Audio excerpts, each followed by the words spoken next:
যারা সরকারের নির্দেশ মাঠ পর্যায়ে বাস্তবায়ন করবেন তারাই করছেন নিয়মের ব্যত্যয়।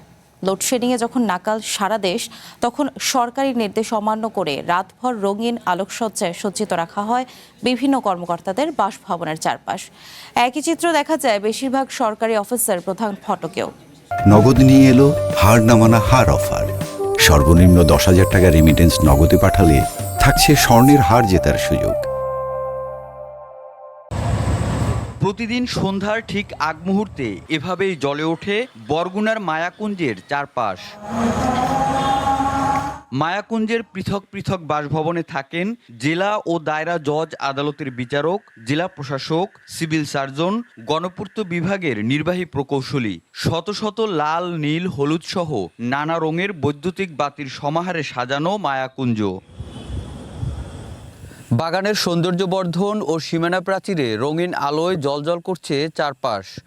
মুদ্রার এপিঠে বরগুনার সরকারি কর্মকর্তাদের বাসভবনে যখন এমন বিদ্যুৎ বিলাস, তখন মুদ্রার ওপিঠের চিত্রটা দেখাতে চাই আমরা। শহরের বাজারের চিত্র এটি। রাত 8টার আগেই বেচা বিক্রি বাদ দিয়ে দোকান বন্ধের প্রস্তুতি নিতে হয় ব্যবসায়ীদের।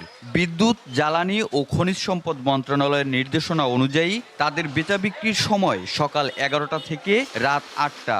এর ব্যত্যয় হলেই গুনতে হবে জরিমানা। যারা কেনাকাটা করবে তারা মূলত সন্ধ্যার পরেই বের হয়। আমরা 8টায় যদি বন্ধ করে দিই, আস্তে আস্তে টাইম ক্লোজ হয়ে যায়। সেক্ষেত্রে আমাদেরকে যদি আরেকটু সময় দেওয়া হইতো তাহলে আমাদের জন্য একটু ভালো হইতো। গার্মেন্টস ব্যবসায়ী শুধু ক্ষতিগ্রস্ত হবে আর অন্যান্য সেকশন সব ঠিকঠাক মতো চলবে, সেটা তো হয় না। এটাই আমাদের দাবি সরকারের কাছে।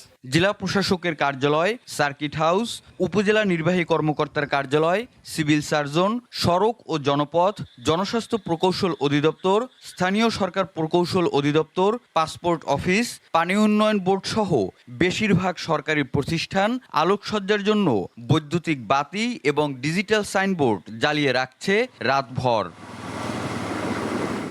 বিদ্যুৎ অপচয় রোধে ব্যবস্থা নেওয়ার কথা জানান বরগুনা বিদ্যুৎ সরবরাহ বিভাগের এই কর্মকর্তা। দেখা গেল যে তার একটা সাইনবোর্ড হলেই হয়, সে নজর করার জন্য একাধিক সাইনবোর্ড ইউজ করবে। নেক্সট আইন শৃঙ্খলা মিটিং অথবা জেলা উন্নয়ন সমন্বয় মিটিং এই বিষয়টা উত্থাপন করব। কোনো দপ্তর যদি এরকম করে থাকে তাহলে তাদেরকে বোঝানোর চেষ্টা করবো যে তারা যেন এটা পরিহার করে। তবে খোদ তার অফিসের সামনেই রাতভর রঙিন আলোয় আলোকিত থাকে প্রধান ফটক।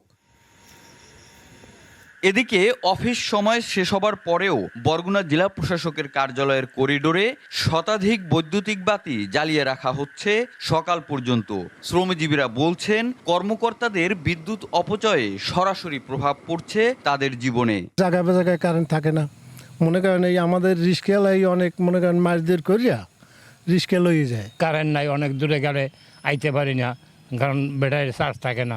দূরে কোথাও যাই না, পরিচিত লোক হইলে যাই, আর বিদ্যুৎ সব জায়গায় থাকে না, অন্ধকার। বরগুনা পৌর শহরে West zone power distribution company লিমিটেডের 19,000 গ্রাহকের জন্য চাহিদা 6.5 মেগাওয়াট ও 6 উপজেলায় পল্লী বিদ্যুতের 57 মেগাওয়াট চাহিদার অনুকূলে বিদ্যুৎ সরবরাহ করা হচ্ছে 42 megawatt. Imran Titu, one news, Barguna.